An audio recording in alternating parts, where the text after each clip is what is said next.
Okay, so first, an additional disclosure. I'm only up here. I'll just take 8 minutes, not 10. My 4 daughters, I've been growing my hair out because they want me to look like Patrick Swayze in Dirty Dancing. But when I flew here, your air on the East Coast versus the West Coast, I had to slick it down today because it was all crazy. So that's my first disclosure. I can't look as good as some of the people in the audience. Other disclosures. Okay, will I hear interesting stories this morning? I hopefully can guarantee you yes. Is this about teamwork and collaboration? 100%, like everything in life. And then to Joanna and there's been some great talks already this morning, the importance of answering investigator-initiated clinical questions that will directly impact patient care. Really, that's what this is all about. We just saw that with SMART and other studies. So here we go. I'm going to take you back 12 years. We wanted to answer, should you do non-culprit revascularization in STEMI patients? At that time, it was class C, harm. Don't do it. And so we got together multiple different industry partners. We got CAHR funding, which is like here NIH down here in the US. And we put together this huge team, of which Roxana was part of the executive committee, myself and Shamir and others. We spent 6 years of our lives, 140 centers, 31 countries. We published it in some journals that hopefully had significant impact. And we showed that yes, you could affect hard endpoints by treating non-culprit epicardial stenosis. Very simple trial, 70% stenosis, visual angiographic, no IFR, FFR. In my own province, that would be 2,300 STEMI per year. That's 500 to 1,000 additional treatments per year. And then there's been 15 other sub-studies that we've been working on.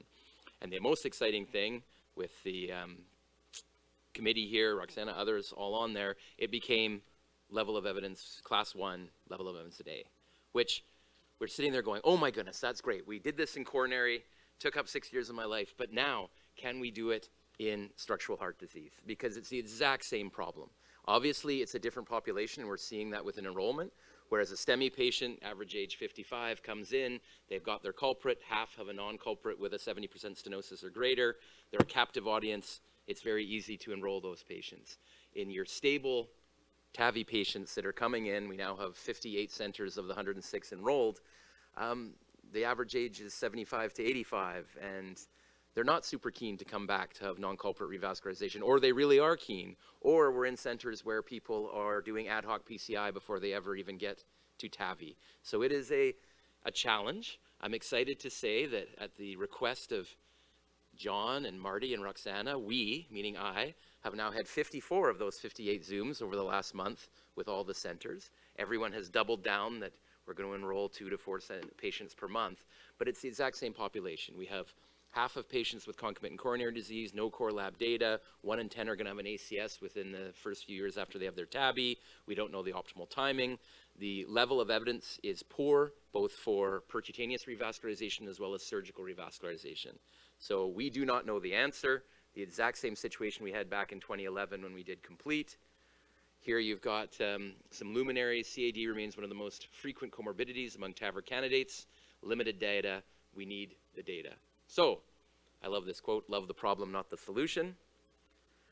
We're generating prospective data, and today we're just talking about COMPLETE TAVR. You can tell I love scarves and I love logos.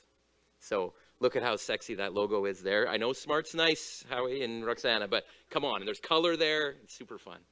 And you can see. So, with COMPLETE TAVR, same thing we did with COMPLETE. We got together, I think, a group of luminaries to talk about both within structural heart disease as well as within revascularization.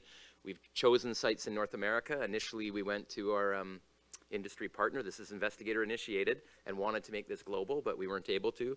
We tried to make this pan-industry, but these are the pieces. We are going to answer the question, though, whether or not you should treat concomitant coronary disease. A busy slide, but in general, 4,000 patients. You have to have successful TAVR, or TAVI if we're in Europe, first. Intention to treat. We can't have people doing the PCI first and then for whatever reason not getting the TAVI. That didn't work for a whole variety of reasons from a clinical trial point of view. So TAVR, randomized, 2,000 get stage PCI, 2,000 just medical management. Very clear guidelines there for antithrombotic oral anticoagulant therapy with Roxana and Shamir and others giving us great guidance, trying to make this as minimal as possible for that additional anticoagulant, and then the follow-up of 5 years. in discussions with a whole bunch of people, Howie, others, we have embedded both echo and invasive gradients at the time of the TAVI, all 4,000 patients, as well as if there's ever VARC3 hemodynamic dysfunction during the trial. We created a wonderful infographic, which I love, so that you can put that up in your cath lab. We have our newsletter that comes out every 2 weeks. Thank you to the team here that enrolled their first patient 2 weeks ago, and I was guaranteed by Dr. Sharma that you're going to enroll 2 to 5 patients so that we can feature you on the newsletter and knock Columbia and Emory out of the park. So there you go. So conclusions. We do not know if concomitant revascularization in patients undergoing TAVR or SAVR will improve outcomes. No standardized approach. You've got people in Cleveland who are treating all severe proximal epicardial stenosis. You've got Adam Greenbaum, who never even does an angiogram or looks at the CT. So you truly have, and this is huge for patients, it's huge for reimbursement, it's huge for a whole variety of reasons. So we hope by 2026 we will have completed the study, enrolled all 4,000 patients. We will have our median 3.5-year follow-up, and we'll be able to report back to you. So thank you so much. Thank you. Thank you so much.